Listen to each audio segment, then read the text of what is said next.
توی این ویدیو میخوام راجع به 6 تا عادتی صحبت کنم که ما اگه از همین امروز انجام دادنشون رو شروع کنیم قطعاً چند ماه دیگه از خودمون بابتش تشکر میکنیم. اولین عادتی که میخوام راجع بهش صحبت کنم شاید خیلی هم یه عادت به حساب نیاد، یه کاریه که باید انجامش بدیم و واقعاً میتونه خیلی کمک کننده و مفید باشه. اینه که ما در طول روز یه سری کارا در نظر بگیریم که انجام بدیم. مثلا صبح که بیدار میشیم یه لیوان آب بخوریم، شب و صبح مسواک بزنیم، یا بعد از بیدار شدن تختمون رو مرتب کنیم. یه سری کارهای خیلی کوچیک که همه ما میدونیم کارهای مفیدی هستن ولی انجامشون نمیدیم خیلی وقتا. اینکه ما اینا رو تو روتین روزانه‌مون بذاریم و انجامشون بدیم، حالا جدا از اون سودی که خود اون کارها به ما میرسونه، وقتی مغز ما از همون اول صبح که بیدار میشه چند تا موفقیت ریز رو تجربه میکنه، یه جورای انگیزه میگیره. اون حس خوبی که میگیریم باعث میشه که مثلا من یه لیوان آب خوردم، مسواک زدم، تختم مرتب کردم، شاید توی 10 دقیقه اول روزم این کار رو انجام دادم و 3 تا موفقیت کسب کردم. همین باعث میشه مغز من برای انجام دادن اون موفقیت‌های بزرگتر انگیزه بگیره و باعث میشه که ما بخوایم هر چه زودتر اون موفقیت‌های بزرگتری که رسیدن بهشون برامون سخت‌تره رو شروع کنیم و انجامشون بدیم. دومین عادتی که میخوام راجع بهش صحبت کنم اینه که ما باید در طول روزمون سعی کنیم حداقل 10 دقیقه مطالعه داشته باشیم. میتونید فایل PDF یا یه مقاله رو از توی گوشیتون مطالعه کنید، اما پیشنهاد من به شخصه اینه که سعی کنیم اون تایمی که برای مطالعه داریم میذاریم حتما از توی یک کتاب باشه. حالا کتابی که خریدین، قرض گرفتین از کتابخونه دوستتون، فرقی نداره. یا اینکه خب یه نفر کلا با کتابای رمان و داستان طور ارتباط میگیره، یه نفر دوست داره کتابای علمی بخونه، یکی دوست داره کتاباش روانشناسی باشه. اینا یا حتی شما ممکنه الان مثلا تایم امتحاناتتون رو دوست دارین تنها کتابی که مطالعه میکنید کتاب درسیتون باشه.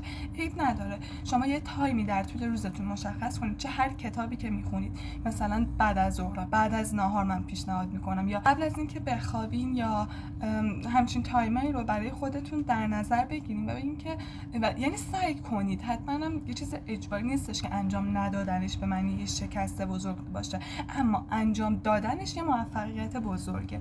پس یه تایمی رو در طول روز انتخاب میکنیم. هر کتابی که داریم میخونیم و خیلی سخت هم نمیگیریم که حتما بخوایم حفظش کنیم و امتحان بگیریم از خودمون، صرفا مطالعه میکنیم، از روش میخونیم اینا و از اون تایم مطالعهمون لذت میبریم، سعی میکنیم چیزای جدید یاد بگیریم و ذهنمون رو مرتب کنیم، ذهنمون رو اگه شد خالی کنیم یکم.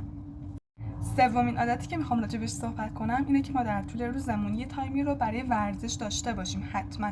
حالا یه روزی ممکنه که شما یه ورزش خاصی رو انجام میدید، برید باشگاه، حالا هر ورزشی، اما یه سری روزا هم هستن که خب باشگاه خاصی نمیریم، یا کلا شما تو روتین روزانه‌تون انجام دادن یه ورزش یا رفتن به باشگاه رو ندارید. سعی کنید حداقل یه 5 دقیقه 10 دقیقه با همین ویدیوهای یوتیوب یا خودتون چیزی که تو ذهنتون دارین، کاری که باش راحتین، یه ورزشی داشته باشین. چهارمین عادتی که میخوام راجع بهش صحبت کنم داشتن یه خواب منظمه. همه ما میدونیم که خب داشتن یه خواب منظم و مفید خیلی مهمه، اما یه نکته که این خواب رو خیلی پرسودتر میکنه اینه که ما هر شب و هر روز صبح سر یه ساعت مشخصی بخوابیم و بیدار بشیم.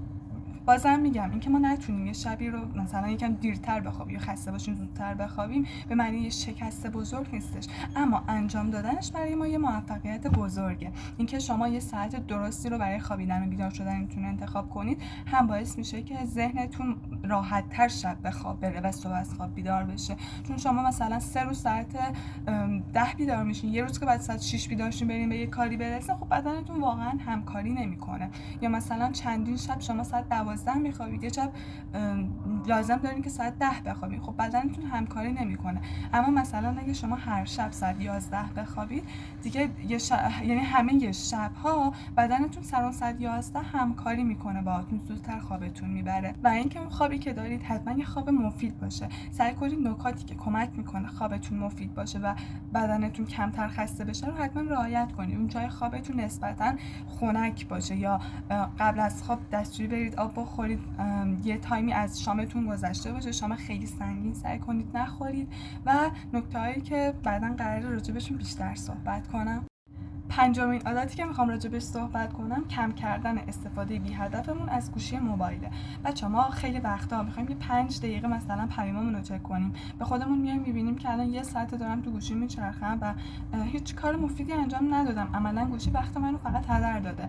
اما خب دلیلم داره، به خاطر اینکه گشتن توی فضای مجازی برای مغز ما مثل یه جور هیجانه و به مغز ما پاداش میده. که شما ما یه ویدیویی رو میبینیم، حالمون خوب میشه، حس خوبی به دست میاریم، با یه نفر چت میکنیم، صحبت میکنیم و همه اینا خب برای مغز ما لذت بخش، رسیدن بهش هم خیلی راحته و کاملا یه کاریه که ما دلمون بخواد انجامش بدیم. حتی اگه ته ذهنمون بدونیم که من الان بعد خیلی کارا دارم برای انجام دادن، این تایممو خیلی مفیدتر میتونم استفاده کنم، اما به خودمون میبینیم یه عالمه از وقتمون رو هر روز توی فضای مجازی هدر میدیم. عملا اولین کاری که میتونید انجام بدید اینه که اپلیکیشن‌های مثل اینستاگرام، تیک تاک و اینایی که میدونید بیشتر وقتتون رو میگیرن و وسوسه کنندن، از اون صفحه اصلی گوشیتون بردارین. اون صفحه‌ای که خب گوشی رو روشن میکنیم میبینیمش، اپلیکیشنامون اکثرشون اونجا، سعی کنید یکم این اپلیکیشن ها رو دورتر از دسترس خودتون قرار بدین که فقط وقتی که به هدف مثلا گشتن تو تیک تاک میخوام بازش کنم برم دنبال تیک تاک بگردم. دومین کاری که انجام میدین اینه که هر دفعه خواستید گوشی رو بردارین یه دلیل داشته باشین. مثلا من میخوام چه کنم فلانی، مثلا فلان معلم توی گروه تکلیفاشو میذاره، میخوام تکلیفای اونو ببینم. حتی اگه دوستتون الان آنلاین یه پیامی داده، سعی کنید سین نکنید، تو شما اومدین تکلیفو بردارین انجامش بدین و خودتون میدونید که اون سین کردنه وقت شما رو میگیره.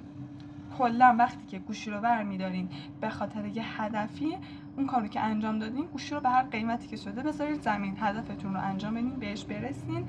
بعدش اگه صلاح دیدین، اگه اون تایم مناسبی بود، بیاین حالا به عنوان استراحت توی گوشیتون بگردین. دوم این که برای خیلی از اپلیکیشن ها بهتره که شما یه تایمی رو در نظر بگیرید. یعنی مثلا دو بار در روز من به تیک تاک سر میزنم، هر بارم اجازه نمیدم بیشتر از مثلا 20 دقیقه بشه.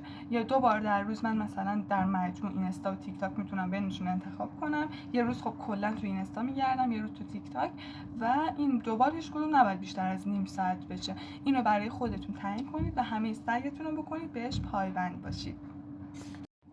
و اما ششمین و آخرین عادتی که میخوام راجبش صحبت کنم، برنامه ریزی کردن برای روزمونه. اول از همه ما برنامه میریزیم برای اینکه در طول روز بدونیم چه کاری رو باید انجام بدیم، چه کاری رو بهتر انجام بدیم و یادمون نره اون کار رو وقتی یه کاری انجام دادیم تیکش بزنیم، یه حس موفقیت داشته باشیم.